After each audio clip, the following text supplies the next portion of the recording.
साकेत एक महत्वपूर्ण ग्रंथ है। आपने उसका नाम सुना होगा। मैथिली शरण गुप्त ने इसकी रचना की। आपके पाठ्यक्रम में 8वें सर्ग का एक अंश है, चित्रकूट में राजसभा। इस दृश्य में एक बहुत महत्वपूर्ण सामग्री का समावेश हुआ है। महत्वपूर्ण इस दृष्टि से कि किस तरह से राम से भरत संवाद करते हैं, किस तरह से कैकेयी अपना पश्चाताप करती है और किस तरह से सीता उनका प्रत्युत्तर देती है और कैसे भरत और राम का मिलन होता है। मैथिली शरण गुप्त ने जितनी भी उपेक्षित नारियां हुई है साहित्य में, उनको एक महत्वपूर्ण स्थान दिया। उसमें कैकेयी भी है।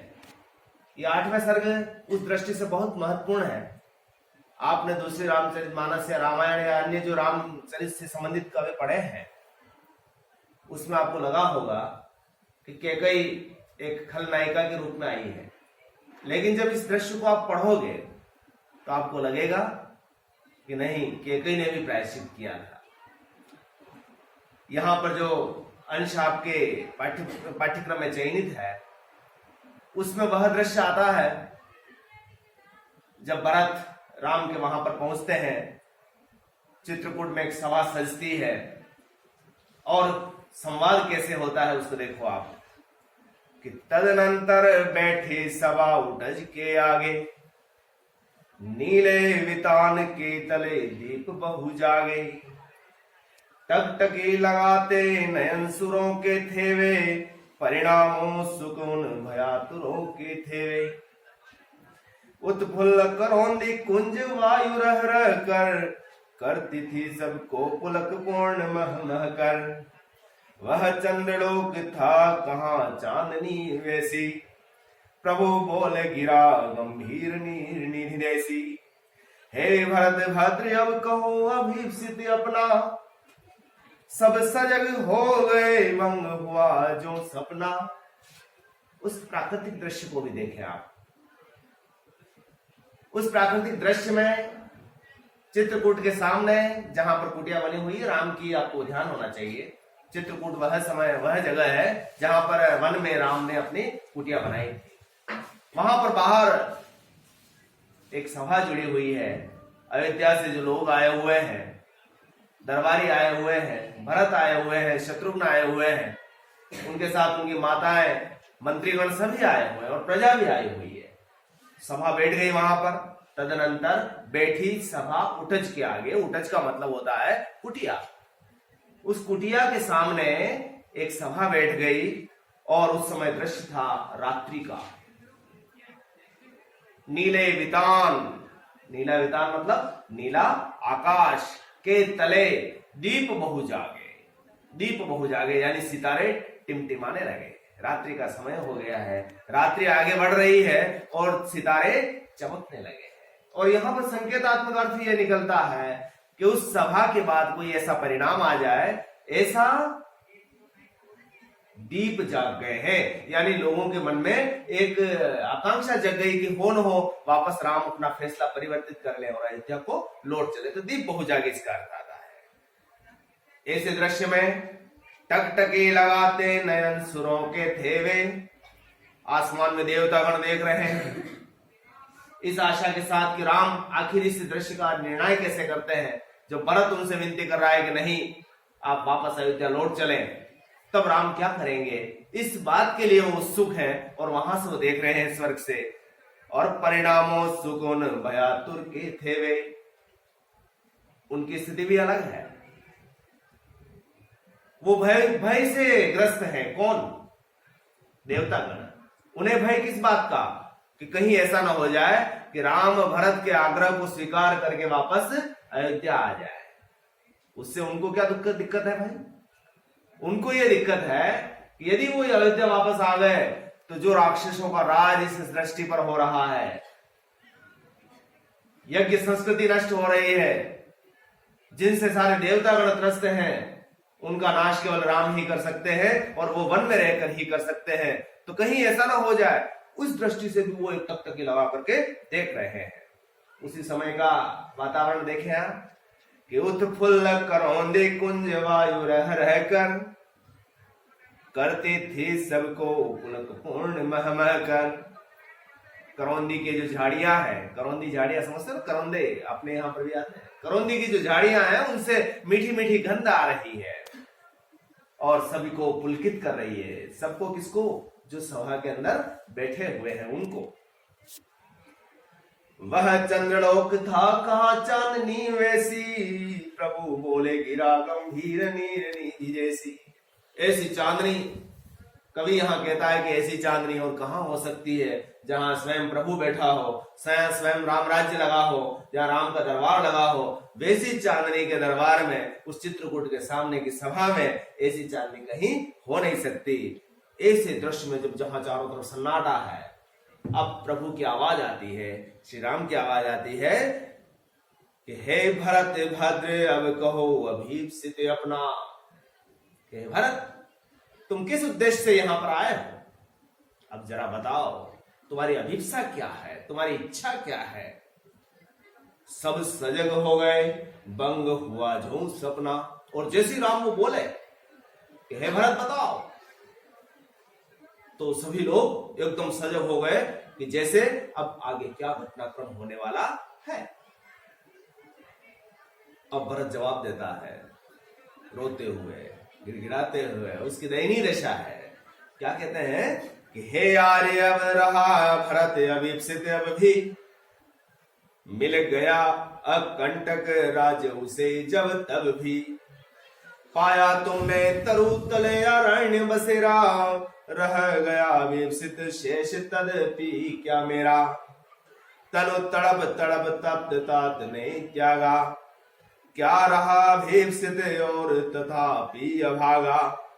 हाय से यश के है तू जनन था मेरा, निर्जननी ही के हाथ अनंत था मेरा। अब कौन अभीप्सित और आर्य किसका, संसार नष्ट है भ्रष्ट हुआ घर जिसका। भरत बड़ी व्यंग्य दृष्टि भी समझ लीजिए, अथवा एक बहुत भावुकता के वशीभूत होकर के वो जवाब देता है कि हे राम, हे प्रभु, आप मुझसे कह रहे हो कि भरत की क्या इच्छा है? तो हे आर्य, रहा क्या भरत सा अभीप्सित अब भी? अब उसकी क्या इच्छाएं रही होगी? क्यों? कि मिल गया अकंटक राज्य उसे तब भव्य। अब तो उसे सारा राज्य मिल गया है, अयोध्या का राज्य मिल गया है, तो अब उसकी इच्छा और क्या हो सकती है? यहां पर क्या है? व्यंग्य है। वो राज्य नहीं चाहते थे और वो क्या कह रहे हैं? अकंटक राज्य मिला, बिना किसी लड़ाई झगड़े के राज्य मिल गया। और राज्य का उत्तराधिकारी तो कौन है? राम है। लेकिन भरत ने तो बड़े आसानी से उसे प्राप्त कर लिया। और मुझे आप पूछ रहे हो कि और क्या चाहिए? और मेरी इच्छा और क्या हो सकती है? कि पाया तुमने तरो तले अरण्य बसेरा। और मेरी तो यही इच्छा रही थी कि आप कहां रहे, पेड़ों के नीचे रहे, जंगलों में बसर करें। मेरी तो यही इच्छा थी ना। हे प्रभु, आप पूछ रहे मेरी इच्छा क्या थी, तो अब तो मेरी इच्छा रही नहीं ना। मुझे राज्य मिल गया, आप वनवासी हो गए और रहा अभीप्सित अब भी मेरा। अब मेरा क्या अभिप्सा रही होगी, मेरी क्या इच्छा रही होगी? जब जो चाहा जो आपको मिल गया ना। और मेरी इच्छा क्या रही होगी वो भी बता रहे हो कि तनु तड़प तड़प तप्त तात ने त्यागा। तड़प तड़प करके मेरे पिताश्री ने प्राण त्याग दिए। मेरी यही इच्छा रही थी ना कि मेरे पिताजी भी क्या चले जाए, चले जाए। आपको ध्यान होगा ना कि राम जब वन में गए तो दशरथ ने क्या किया? प्राण त्याग दिए। तो भरत उसको भी बात प्रकट कर रहा है। तो क्या रहा अभीप्सित और तथापि अभागा। और इस अभागे के लिए और क्या इच्छाएं शेष रह सकती है? जब उसके पिता चले गए, उसके बड़े भाई जिन्हें बहुत सम्मान से देखता था वो वनवासी हो गए। और इस भरत जिसने कभी सपने में नहीं सोचा था कि मुझे अयोध्या का राज्य मिल जाएगा, इतना बड़ा अकंटक राज्य मिल गया, बिना किसी लड़ाई के राज्य मिल गया, और उसकी क्या अभिप्सा होगी? हाय से यश के हेतु जनन था मेरा। अब उसका दर्द फूट पड़ता है और दर्द में क्या कहता है? मेरे को तो इसी अपयश के लिए जन्म लेना था। मेरी मां ने इसलिए जन्म दिया कि इस धरती पर तू कलंकित होगा, तू अपने पिता का हत्यारा बनेगा, तू अपने भाई को वन में भेजेगा, तू एक अधिकारी नहीं होते हुए भी राज्य को प्राप्त करेगा। ऐसा अपयश मेरे जीवन में लिखा था, शायद इसीलिए मेरा जन्म हुआ। और निज जननी के ही हाथ हनन था मेरा, और उसका मारने वाला कोई नहीं मिलेगा भरत को, लेकिन कौन मारेगा? उसकी मां के हाथों ही हनन। ऐसा दुनिया में उदाहरण कहीं नहीं मिलेगा। तो है प्रभु, मुझे यह हुआ है, मेरे साथ यह हुआ है, तो निज जननी के हाथों मेरा हनन हुआ है। अब कौन अभिप्सित और आर्य वह किसका, संसार नष्ट है भ्रष्ट हुआ जिसका। उस अभागे व्यक्ति की क्या अभिप्सा हो सकती है, जिसका सारा संसार नष्ट हो गया, सारा संसार नष्ट हो गया।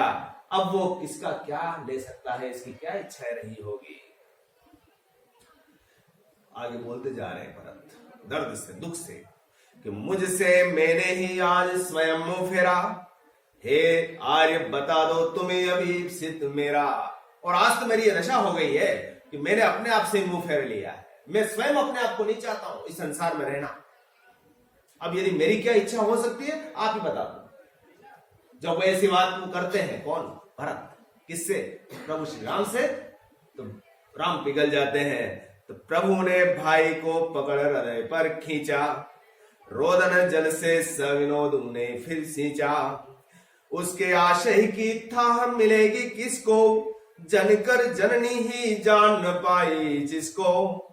यह सच है तो लौट चलो तुम घर को, चौंके सब सुनकर अटल के कई स्वर को। दोनों में संवाद चल रहा है। प्रभु ने भाई को पकड़ हृदय पर खींचा, प्रभु ने भाई को पकड़ हृदय पर खींचा। रोदन जल से सविनोद उन्हें फिर सींचा।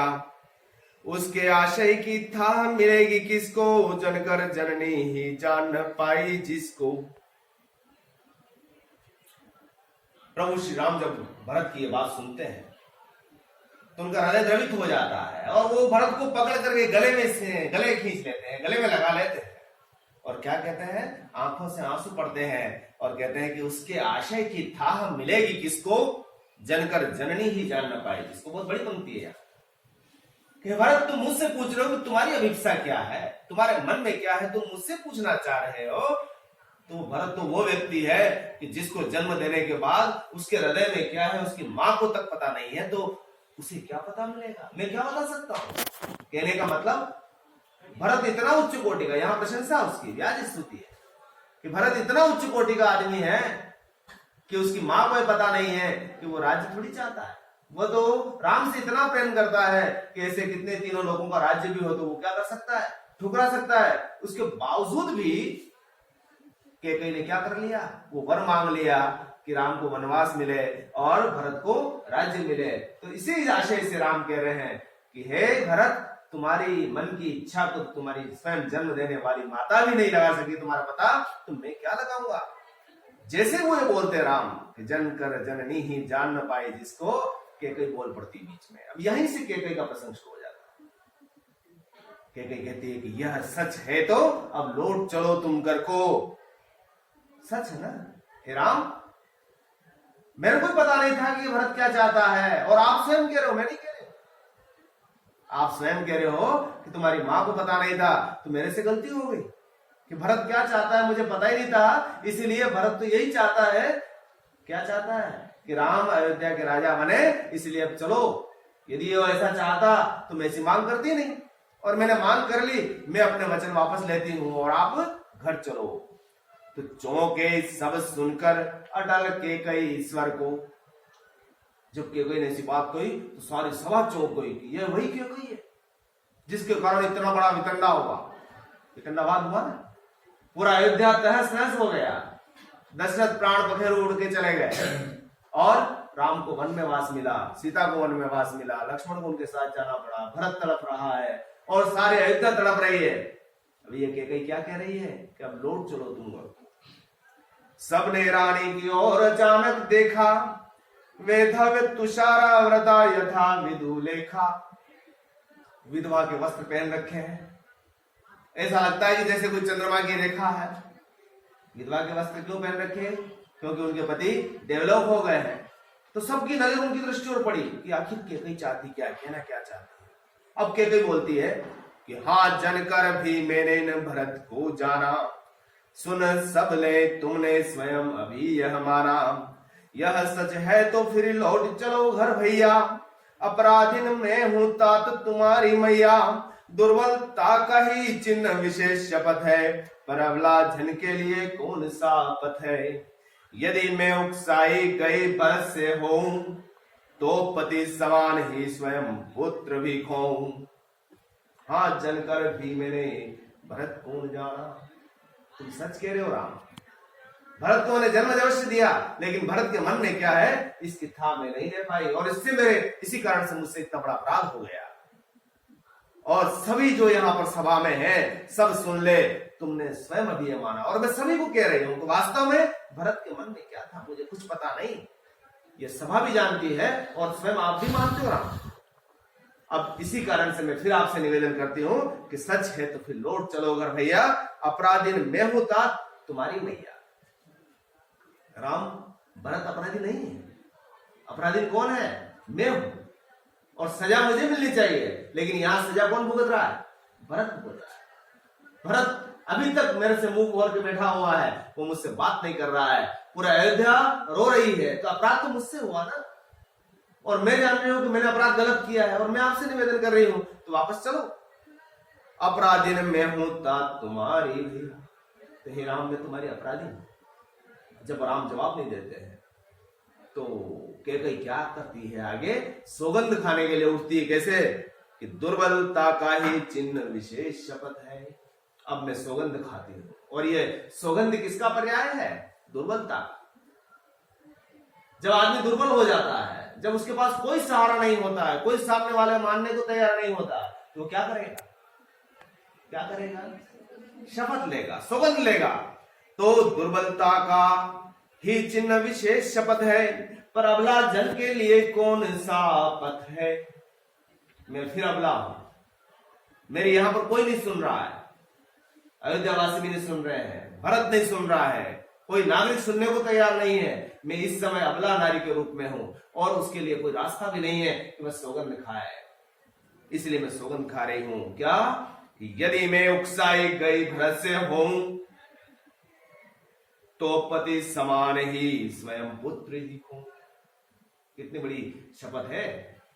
यदि मेरे को इस भरत ने उकसाया हो, तो मैं सौगंध खा रही हूं कि जिस तरह मैंने अपने पति को खोया है, उस तरह मेरा पुत्र भी चला जाए। कहने का आशय, मैं अपने पुत्र की सौगंध खा करके कहती हूँ कि मुझे भरत ने एक शब्द भी नहीं कहा कि राम को इस तरह से सजा मिले, और मुझे भरत को राम का राज्य चाहिए, ऐसा भरत ने कभी नहीं कहा। जैसे ही वो सौगंध खाती है तो ठहरो, लोग चिल्ला पड़ते और रुक जाओ भाई, ऐसी सौगंध मत खा, क्या पता यहाँ झूठ तो नहीं निकल जाए, क्या पता वास्तव में ऐसा हो जाए तो हम भरत को भी खो देंगे। तो ठहरो मत रोको, मुझे कहूं सो सुन लो, पाओ यदि उसमें सार उसे सब चुन लो। मैं जो बोलना चाह रही हूं मुझे बोलने दीजिए, आप मुझसे अपराध हुआ है, प्रायश्चित मुझे करने दीजिए। अब यहां पर आकर के आप दूसरी रामचरितमानस देखें, रामायण देखें, राम से संबंधित जितने भी काव्य देखें, उसमें कैकेयी का ऐसा चरित्र आपको नहीं दिखाई देगा। अब यहाँ पर आपके मन में कैकेयी के प्रति सहानुभूति थोड़ी झलक रही है। एक माँ है, उससे भी गलती हो सकती है, तो उसकी बात पर भी विचार किया जाना चाहिए, क्योंकि जितना शापग्रस्त अयोध्यावासी ने कैकेयी को किया था, यहाँ पर मैथिली शरण गुप्त ने उस अंश को चुना है जिससे कैकेयी के प्रति थोड़ी बहुत सहानुभूति पाठकों के प्रति हो सकती है, पाठकों की हो सकती है। क्या कहती है वो कि करके पहाड़ सा पाप मौन रह जाऊं, राय भर भी अनुताप न करने पाऊं। थी स नक्षत्र शशि निशा ओस टपकाती, रोती थी नीरव सभा हृदय थपकाती। उल्का सिरानी दिशा दीप्त करती थी, सब में भय विस्मय और खेद भरती थी। तो राम रानी बोलती जा रही है, अपना पश्चाताप करती जा रही है, और कह रही है कि मैंने पहाड़ सा पाप किया है, और एक राई भरकर मैं पश्चाताप कर रही हूं। मैंने पहाड़ जितना पाप किया, लेकिन एक छोटे से दाने, राई के दाने के बराबर मैं अपना प्रायश्चित करना चाह रही हूँ, मुझे मत रोको, मुझे बोलने दो। तो जब वो बोलती जा रही थी, अपना प्रायश्चित कर रही थी, अपने दुख को बता रही थी कि मैंने ऐसा नहीं किया, थी स नक्षत्र। उस समय का वातावरण भी देखा, प्रकृति भी वैसी हो गई। सी थी नक्षत्र, सितारे टिमटिमा रहे हैं आसमान में, शशि चंद्रमा चमचमा रहा है, और उसके साथ ओस टपक रहे हैं। उधर से ओस टपक रही है, और इधर जो प्रजा है उनकी आंखों में से आंसू टपक रहे हैं। तो थी स नक्षत्र शशि निशा ओस टपकाती। शशि निशा का मतलब चंद्रमा की रोशनी में नहाए हुई पूरी पूरी पूरी सभा, वहां पर ओस टपक रही है, यहाँ आंखों से आंसू टपक रही है। रोती थी नीरव सभा, पूरी सभा रो रही थी, हृदय थपका। और रानी की जो स्थिति थी उसका कवि वर्णन करते हुए कहता है कि उल्का सी रानी दिशा दीप्त करती थी। उल्का पिंड की तरह रानी चमक रही थी, चारों दिशाओं को चमचमा रही थी। जैसे कोई आसमान में उल्का पिंड आता है, उल्का पिंड समझते हैं ना, पुच्छलता का, और वो चारों के दिशाओं को क्या कर देता है, चमकदार बना देता है। तो उस सभा में जो सबसे चमकीला तारा कौन थी, कैकई थी। और जब बोल रही थी तो सब में भय, विस्मय और खेद भरती थी। और जब वो बोल रही थी तो कोई तो चकित हो रहा था कि कोई ऐसा कह रही है, कोई डर रहा था कि कोई और आगे अनिष्ट ना कर दे, कोई ये सोच रहा था कि कितनी दुखियारी है, वास्तव में इससे अपराध हो गया। यानी तीनों तरह की चीजें वहां पर चल रही थी, हर व्यक्ति उसके बारे में कुछ अलग कल्पना कर रहा था। फिर रानी बोलती जाती है और कितना पश्चाताप करती है। उसकी अगली पंक्ति और प्रतिनिधि पंक्ति है ये कि थूके मुझ पर त्रैलोक्य भले ही थूके, जो कोई जो कह सके क्यों चूके, छीने न मातृपद किंतु भरत का मुझसे, राम दुहाई करूं और क्या तुझसे, थूके मुझ पर त्रिलोक भले ही थूके। मेरी एक विनती है राम, मैं और कुछ नहीं चाहता। तीनों लोकों में जो लोग हैं, देवता हो, निशाचर हो, मनुष्य हो, चाहे कोई भी हो, मुझ पर थूके क्या नहीं इतना बड़ा अपराध किया, ये महापापी है, सब कह सकते हैं। जिसको जो कहना है वो बिल्कुल मत चुके, मुझे जितना लानत देना है वो सब कहे, मुझे कोई दिक्कत नहीं। लेकिन मेरी एक विनती है कि छीने ना मातृपद भरत का मुझसे, मैं भरत की मां बनी रहना चाहती हूँ। कोई ऐसा ना कहते संसार में कि तू आज से भरत की माता नहीं है, बस मैं इतना सा चाहती हूँ। हे राम दुहाई करूं और क्या तुझसे, मेरी तेरी एक ही मांग सकते मैं, और कुछ नहीं मांग। और क्या कह रही है, कहते आते थे यही अभी न रही, माता न कुमाता पुत्र कुपुत्र भले ही, अब कहे सभी हाय विरुद्ध विदाता, हे पुत्र पुत्र ही रहे कुमाता माता। मैं तुमसे एक बात चाहती हूँ, अभी तक इस संसार में एक परंपरा रही है कि माता कभी कुमाता नहीं होती। पूत कपूत हो सकता है लेकिन माता कुमाता नहीं होती। अभी तक इस संसार में यही परंपरा रही है। जितने भी लोग हैं नर देही हैं, मतलब मनुष्य देह जिसने धारण किया है, इस परंपरा को विद्यमान रखा और यह परंपरा रही है। लेकिन आज इस विधाता के विरुद्ध मैंने जो कर्म किया है, उसके बाद ये संसार जाने क्या जाने कि पुत्र पुत्र ही रहे कुमाता माता। पुत्र ने कोई अपराध नहीं किया तो उसे कोई कपूत न कहे, और माता ने अपराध किया तो उसे ही कुमाता कहे। मैं इस विधाता के विरुद्ध जो मैंने कार्य किया है, जिसके जो अपयश और यश जाना चाहिए उसी के खाते में हो जाए, बड़ी बात। आगे और कहती है कि बस मैंने इसका बाय मात्र ही देखा, दृढ़ हृदय न देखा, मृदुल गात्र ही देखा, परमार्थ न देखा, पूर्ण स्वार्थ ही साधा, इस कारण ही तो आया ये यज बाधा। युग युग तक चलती रहे कठोर कहानी, रघुकुल में भी एक थी अभागिन रानी। प्रायश्चित की आगे बढ़ती जाती है, प्रायश्चित करते हुए कहती कि मैंने जब भरत को देखा तो इसका केवल बाहरी शरीर देखा, इसके मन में क्या चल रहा है वो मैंने कभी देखने की कोशिश नहीं की। तो बस मैंने इसका बाय मात्र ही देखा, बाहरी शरीर देख करके मैंने तय कर लिया कि मेरा भरत तो कोमल है, राम को राज्य मिल जाएगा, मेरा भरत दर दर ठोकरे खाता फिरेगा, इसको दास बनाकर रखा जाएगा। और मैंने जब इस शरीर को देखा तो मेरा मातृत्व, मेरा वात्सल्य उमड़ पड़ा। और क्या अपराध कर दिया मैंने, दृढ़ हृदय ने देखा, मृदुल गात्र ही देखा। लेकिन ये नहीं जानती थी कि यह भरत बाहर से इतना कोमल शरीर वाला है, लेकिन इसका हृदय कितना दृढ़ है, राम के प्रति कितनी निष्ठा है, ये अपने बड़े भाई को क्या मानता है, ये मैंने नहीं जान पाई, यद्यपि मैंने इसको जन्म दिया। इस कारण ही तो आए, और इसी कारण से आज ये इतना बड़ा विचित्र दृश्य बन गया है। मैंने इतना बड़ा वर मांगने के बाद भी आज मैं आपके सामने गिड़गिड़ा रही हूं। ये मेरा भरत उस राज्य को संभाल नहीं रहा है और ये आपको लेने आया है। मैं एक आपसे और विनती चाहती हूँ कि संसार में जो लोग बैठे हुए हैं उनके सामने, देवतागण के सामने है, कि युग युग तक चलती रहे कठोर कहानी। एक कहानी चलती रहनी चाहिए संसार में। कौन सी? कि रघुकुल में थी एक अभागिन रानी। कि रघुकुल में एक रानी हुई जो अभागिन थी। निज जन्म जन्म में सुने जीव यह मेरा, धिक्कार उसे था महास्वार्थ ने गिरा। 100 बार धन्य वह एक लाल की माई, जिस जननी ने हे जना भरत सा भाई। पागल से प्रभु के साथ सभा चिल्लाई, 100 बार धन्य वह एक लाल की माई। जब विलाप करती है कौन? क्या कहती है? युग युग तक चलती रहे कठोर कहानी। इस संसार में कहानी चले। और इस अभागिन कैकेयी की कहानी हर व्यक्ति को सुनाई दे कि उसने कितना बड़ा अपराध किया था, पाप किया था। कि और मेरा जो जीव है, प्राण है, ये तो हर जन्म में रहेगा। सुन ले एक बार कि निज जन्म जन्म में सुने जीव यह मेरा, धिक्कार उसे था महास्वार्थ ने घेरा। मेरा जीव सुन ले कि इसने अपने महास्वार्थ के खातिर एक इतना बड़ा अपराध किया था जो किसी भी युग में, किसी भी जन्म में वह क्षम्य नहीं है। तो जब इतना बड़ा वो प्रायश्चित करती है तो राम छोड़ना पड़ते हैं। राम बोल पड़ते हैं बीच में, रुक जाए।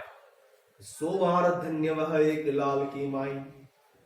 हे माता कैकेयी, आपको इतना बोलने की जरूरत नहीं है, आपको इतना प्रायश्चित करने की जरूरत नहीं है। आप तो धन्य हैं, आप महान माता है जिसने भरत जैसे पुत्र को जन्म दिया। 100 बार धन्य वह एक लाल की माई। 100 पुत्रों को जन्म देने वाली माताएं भी इतनी यशस्विनी नहीं रही, लेकिन आपने एक भरत जैसे पुत्र को जन्म देकर के इतना यश कमाया है, इसलिए इस अपराध वगैरह आपने कुछ नहीं किया। 100 बार धन्य वह एक लाल की माई, जिस जननी ने हे जना भरत सा भाई। मुझे भरत जैसा भाई देने वाली मां तो आप है, तो आपको इतना प्रायश्चित करने की आवश्यकता क्या है? जब राम बोले क्या 100 बार धन्य वह एक लाल की माई, तो पागल से प्रभु के साथ सभा चिल्लाई। जो सभा थी वो भी चिल्ला पड़ी, 100 बार धन्य वह एक लाल की माई। थोड़ा प्रभु के साथ सभा चिल्लाई, 100 बार धन्य वह एक लाल की माई। हा लाल उसे आज गमाया मैंने, विकराल कुयश ही यहाँ कमाया मैंने। हे राम, जिस आप भरत की लाल की माँ की कह रहे हो मुझे ना, उस लाल को तो मैंने गंवा दिया है। आज वह लाल मेरा नहीं रहा है, वो मुझे माता मानने को तैयार नहीं है। और निज स्वर्ग से परवार दिया था मैंने, और हर तुम तक से अधिकार लिया था मैंने। और जिस भरत की आप बात कर रहे हो ना, उस भरत जैसे लाल के लिए मैंने पूरा स्वर्ग उस पर वार दिया, और यहां तक कि मैंने तुम्हारा भी हरण इसी लाल के लिए किया था। आपको वनवास मिला राम, तुम तो मेरे सबसे प्रिय थे, लेकिन किसके लिए किया ये सब मैंने? किसके लिए किया? उसी भरत के लिए किया। और भरत कैसा है आज, उसका वर्णन देखना आप कि पर वही आज यह दीन हुआ रोता है, शंकित सबसे धृत हरिण तुल्य होता है। श्रीखंड आज अंगार चंड है मेरा, फिर इससे बढ़कर कौन दंड है मेरा। छल किया भाग्य ने मुझे अयश देने का, बल दिया उसी ने भूल मान लेने का। अब कटे सभी वे पाश नाश के मेरे, मैं वही कैकेयी वही राम तुम मेरे। पर वही आज यह हुआ दीन रोता है। जिस भरत के लिए मैंने इतना बड़ा राज्य मांग लिया, वह दीन अवस्था में होकर रो रहा है, आपके विरह में रो रहा है, आपकी यादों में रो रहा है कि मेरे राम कहाँ है, मेरे प्रभु राम कहाँ है, मेरे भाई कहाँ है। और शंकित सबसे, और वो इतना डर गया है जैसे कोई हरिण डरता है जंगल में। हरिण जब चौकड़ी पड़ता है तो इधर उधर डरते हुए जब चलता है, तो हरिण के तुल्य डर रहा है कि कोई मेरे साथ षड्यंत्र तो नहीं कर रहा है, कपट तो नहीं कर रहा है, क्योंकि वह अपनी मां से चोटिल हुआ है सबसे बड़ा। इस कारण से उसके मन में बार बार ये विचार आता है, कोई मेरे साथ छल तो नहीं कर रहा है। और श्रीखंड आज अंगार चंड है मेरा, जो बिल्कुल शीतल था, श्रीखंड की तरह था, ठंडा था, कूल कूल था, आज क्या हो गया? अंगार का चंड हो गया। देखते ही क्रोधित हो जाता है मुझे, और एक पल भी मेरे को आंखों के सामने देखना पसंद नहीं कर रहा है। तो श्रीखंड था अंगार चंड है मेरा, फिर इससे बढ़कर कौन दंड है मेरा। हे प्रभु, मुझे बताओ कि मेरा ही पुत्र जिसके लिए आप कहा जा रहा है कि 100 बार धन्य वह एक लाल की माई, और उसका पुत्र उसको देखना नहीं चाह रहा, वह अंगार चंड हो गया। इससे बड़ा दंड इस मां के जीवन में और क्या हो सकता है। छल किया भाग्य ने मुझे यश देने का। और देखो मेरे साथ भाग्य कितना बड़ा छल कर रहा है। एक तरफ तो मैं सोच रही थी कि मेरा भाग्योदय होने वाला है, मैं राजमाता बनूंगी, मेरा पुत्र भरत इस राज सिंहासन पर शोभित होगा। और छल कैसा हुआ मेरे साथ, मेरे राम चले गए, भरत ने राज्य को धारण नहीं किया, पूरी दुनिया ने मुझे अपयश दिया और भरत ने तो मुझे मां मानने से ही इनकार कर दिया। ये छल मेरे साथ किसने किया? इस भाग्य ने किया। जहां भाग्य का उदय होना चाहिए था वहां भाग्य का एक सेकंड में अवसान हो गया। तो बल दिया उसी ने भूल मान लेने का। तो जिस पाप ने मुझे यश दिया, मेरे को ताकत भी वही दे रहा है कि जो भूल हुई उसका प्रायश्चित यदि हो जाए तो सुबह का भूला शाम को घर लौट आए। कहने का आशय, मैं अपनी माफी मांग रही हूं, मैं क्षमा मांग रही हूं, मैंने जो वचन दिया वापस लेना चाहती हूं। और अब कटे सभी वे पाश नाश के मेरे, मैं वही के कई वही राम तुम मेरे। हे राम तुम मेरे वही हो, मैं तुम्हारी वही मां के गई हूं। और मेरे ये सारे पाप के जो पाश है, जो मेरे को नाश कर रहे हैं, मेरा नाश कर रहे हैं, वो कट जाए। मेरी ये इच्छा है, मेरी इच्छा है क्या मुझे इससे मुक्ति दो। और वो याद दिला रही है कि कैसे तुम छोटे थे राम और मैंने कैसे तुम्हारी परवरिश की थी। क्या कि मैं वही के कई वही राम तुम मेरे, होने पर बहुधा अर्धरात्रि अंधेरी, जिजिया कर करती पुकार थी मेरी, लो कुहकिनी अपना कुख राम यह जागा, निज मजली माँ का स्वप्न देख उठ भागा, भ्रम हुआ भरत पर मुझे व्यर्थ संशय का, प्रतिहिंसा ने ले लिया स्थान तब भय का, तुम पर भी ऐसी भ्रांति बरस से पाती, तो उसे मनाने भी न यहाँ में आती। होने पर भी बहुधा आधी रात हो जाती थी जब तुम छोटे थे, अंधेरी रात्रि में जब राम स्वप्न देखते थे, किसके साथ? मां कौशल्या के पास सोए हुए हैं छोटे राम, और उसने स्वप्न में देख लिया कि मां कैकेयी, और वो अंधेरी रात में ही उठ करके चिल्ला पड़ता, मुझे कहां जाना है? मजली मां के पास जाना है, छोटी मां के पास जाना है। तब कौशल्या विवश होकर के उसे उठा करके लाती और खटखटाती दरवाजा कि लो कुहुकुनी अपना कुहुक राम यह जागा, कि तुम जिस लाड़ प्यार से पाल रही हो, हे कैकेयी उठो, ये राम तुम्हारे को चाहता है, तुम्हारी मांग कर रहा है। निज मजली मां का स्वप्न देख उठ भागा, और तुम्हारा स्वप्न देख करके उठ के भागा और कह रहा है मैं तो कैकेयी के पास जाऊंगा। भ्रम हुआ भरत पर मुझे व्यर्थ संशय का, प्रतिहिंसा ने ले लिया स्थान तब भय का। और ऐसा पालन पोषण के बाद भी मेरे को ऐसा लगा कि शायद मैं भरत के लिए कुछ और कर सकूं। इतना होने के बाद मेरे मन में भय था कि राम जब इस अयोध्या के राजा बनेंगे तो हो सकता है मेरे भरत के साथ कभी दुर्व्यवहार हो जाए। तो मैंने भय के कारण प्रतिहिंसा का रास्ता अख्तियार कर लिया, क्योंकि उसके पास 2 वर थे, उसके पास जो हथियार था, और राजा दशरथ को कैकेयी बहुत प्रिय थी, और इस आधार पर उन्होंने 2 वर दे रखे थे, और उसने उस मौके का फायदा उठाने के लिए, और प्रतिहिंसा उसके मस्तिष्क में आ गई थी कि मैं इस समय यदि मैंने प्राप्त कर लिया तो ठीक, नहीं तो उसके बाद कुछ भी नहीं रहने वाला। और तुम पर भी ऐसी भ्रांति भरत से पाती, तो उसे मनाने भी यहाँ में आती, जी जी ही आती किंतु कौन मानेगा, जो अंतर्यामी वही से जानेगा। यदि जो भ्रांति मैंने भरत से पाई, मेरे को पता नहीं था भरत के मन में क्या है, यदि ये भ्रांति तुम्हारे मन में भी होती तो मैं यहां कतई नहीं आती। लेकिन मुझे पता था कि राम ऐसा नहीं सोचते, और तुम सोचते भी नहीं हो ऐसा। यदि ऐसी भ्रांति होती तो मैं तुम्हें मनाने नहीं आती। कौन आती? जीजी आती, मतलब स्वयं कौशल्या आती, तुम्हारी मां। लेकिन वो नहीं आई, वो जानते कि राम जो भी निर्णय लेंगे वो सही लेंगे। तो जो अंतर्यामी से वही जानेगा, हे अम्ब तुम्हारा राम जानता है सब, इस कारण वह कुछ खेद मानता है कब। तो राम बोल पड़ते हैं कि मां कैकेयी तुम दूर हो रही हो, राम सब जानता है कि कैकेयी मेरे प्रति कभी भी अनिष्ट का एक पल भी नहीं सोच सकती, कुछ परिस्थितियां रही होगी और इस कारण से उसने ऐसा किया होगा। इसलिए हे मां, मेरे मन में कोई खेद नहीं है, मुझे कोई तकलीफ नहीं है, मुझे कोई कष्ट नहीं है। जो तुमने किया बहुत अच्छा किया, भरत राज्य संभाले, इसमें मुझे और क्या तकलीफ है? खुशी तो है, मेरा छोटा भाई तो है, वो कौन है वो? फिर आगे कैकेयी कहती है कि क्या स्वाभिमान रखती न कैकेयी रानी, बतला दे कोई मुझे उच्च कुल मानी, सहती कोई अपमान तुम्हारी अम्बा, पर हाय आज वह हुई निपट ना लंबा, मैं सहज मान नहीं रही वही शत्राणी, इस कारण सीखे नहीं देनी वाणी। यो तुम वन को गए देव सुरपुर को, मैं बैठी ही रह गई लिए उसूर को, बुझ गई पिता की चिता भरज भुजदारी, पितृभूमि आज भी तप्त तथापि तुम्हारी।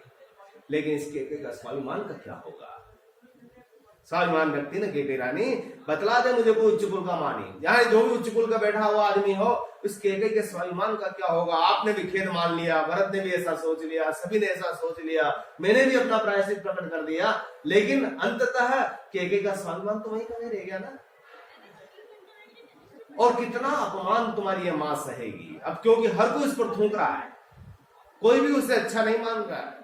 आज वह नालंबा हो गई है, बिना किसी सहारे की हो गई है, उसका पुत्र ही उसका नहीं रहा, तो सोच लीजिएगा आप उसका क्या रहा होगा। मैं सहज मान नहीं रही वही शत्राणी, और मेरा अपराध क्या कि वो मान करने वाली नायिका रही, शत्राणी नायिका रही। मान करने वाली नायिका मतलब रूठने वाली नायिका रही, और इसी कारण से मैंने कभी दीनता की वाणी सीखी नहीं कि किससे विनय भी क्या हो सकता है, विनती भी क्या हो सकती है, किससे कोई अनुरोध भी क्या हो सकता है। और इसका परिणाम क्या हुआ? उस जिद के कारण यों ही तुम वन को गए, उसी जिद के परिणाम स्वरूप क्या हुआ? तुम वन को चले गए, और देवता कौन? दशरथ सुरपुर को चले गए, और मैं बैठी ही रह गई लिए सूर को, और इसी हृदय को लेकर के मैं क्या हो गई? बैठी रह गई, और बुझ गई पिता की चिता भरत बुझ रहा है, और भरत के हाथों उस पिता की चिता भी बुझ गई। और पितृभूमि आज भी तप्त तुम्हारी, और अभी भी तुम्हारी पितृभूमि तृप्त नहीं हुई है, क्योंकि पिता की चिता को राख कब ठंडी होगी? जब उसका पुत्र, बड़ा पुत्र उसे अग्नि देता। लेकिन भरत के हाथों सब कुछ हुआ, उसके बाद भी वह अभी तक तप्त नहीं हुई है, क्योंकि अयोध्या अभी भी क्या चाहता है?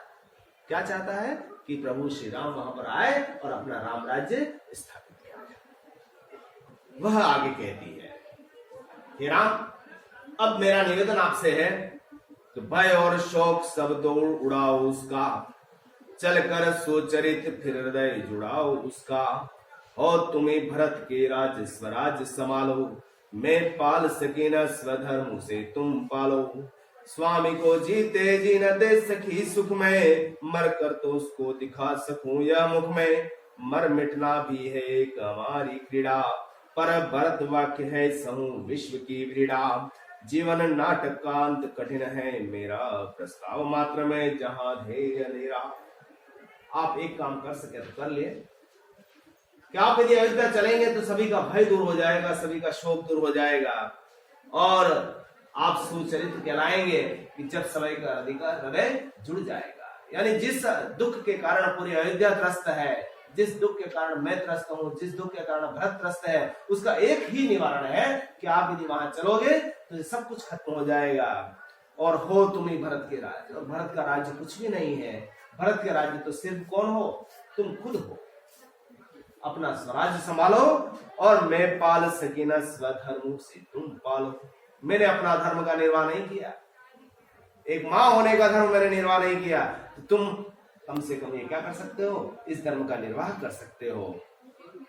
स्वामी जी को जीते जीन देश की सुख में, मर कर तो दिखा सकूं उसको मुख में। मैंने अपने पति को भी जीवन में सुख नहीं दिया, और उसी का परिणाम ये रहा कि उन्हें अकाल मृत्यु को धारण करना पड़ा। यदि मैं ऐसा वर नहीं मांगती तो निसंदेह उन्हें इस संसार से भी नहीं जाना पड़ता, लेकिन कम से कम अब मैं मरूं तो उन्हें मुक्त दिखा सकूं कि मैंने वापस क्या कर लिया? अपने अपराध का प्रायश्चित कर लिया। पर मिटना भी है एक हमारी क्रीड़ा, पर भरत वाक्य है सहु विश्व की क्रीड़ा। मरना भी एक क्या हो सकता है? मिटना भी हमारे संसार की क्रीड़ा है। आदमी जन्म लेता है, मृत्यु को प्राप्त होता है, उसी के साथ उसके क्या चली जाती है? यश अपयश सब उसके साथ चला जाता है। मरने के बाद उसकी निंदा कोई नहीं करता। लेकिन भरत ने मेरे लिए क्या कर दिया? एक वाक्य कह दिया, तू सहेगी विश्व की क्रीड़ा। यानी संसार की सारी क्रीड़ा लज्जा तुझे सहन करनी पड़ेगी। यानी संसार तुम्हें हमेशा अपयश का भागी बनाएगा, मां कह गई, और तुम्हें यह धारण करना पड़ेगा क्योंकि तुमने इतना बड़ा अपराध किया है। और इसी कारण से राम मुझे उस क्रीड़ा से बचाओ, उस लज्जा से बचाओ, उस अपमान से बचाओ जो मेरे इस जीवन का एक बहुत बड़ा अपयश हो गया है, पाप हो गया है। जीवन नाटक का अंत कठिन है मेरा, मुझे पता है ये जीवन एक नाटक है, जीवन रूपी इस नाटक का अंत बहुत कठिन है। जो मैं प्रस्ताव दे रही हूं उसके आगे भी मुझे अंधेरा दिख रहा है, उसके आगे भी मुझे कुछ नहीं मिलने वाला है। मेरी तो इतनी विनती है कि मेरे इस प्रस्ताव को संभालो। तो इस पूरे प्रसंग में आपको क्या लगता है कि जिस तरह से कैकेयी और भरत का चित्र किस समय आपके सामने उपस्थित होता है? यहाँ पर कैकेयी एक स्वाभिमानी नारी है, दिख रहे हैं ना, मैं एक क्षत्रिय कुल की राजकुमारी हूँ, रानी हूँ, मैंने देवता नहीं देखी है, अपराध बोध से ग्रसित है, वह विनती कर रही है कि मैंने ऐसा नहीं किया है। एक आदर्श माँ है, ये वो खुद नहीं कहती है, बल्कि कौन कह रहा है? राम कह रहा है, सुबार धन्यवाद एक लाल की माँ प्रायश्चित कर रही है। ये उसकी चरित्र की विशेषता है। दूसरी तरफ भरत है, उसका चरित्र और आगे आएगा।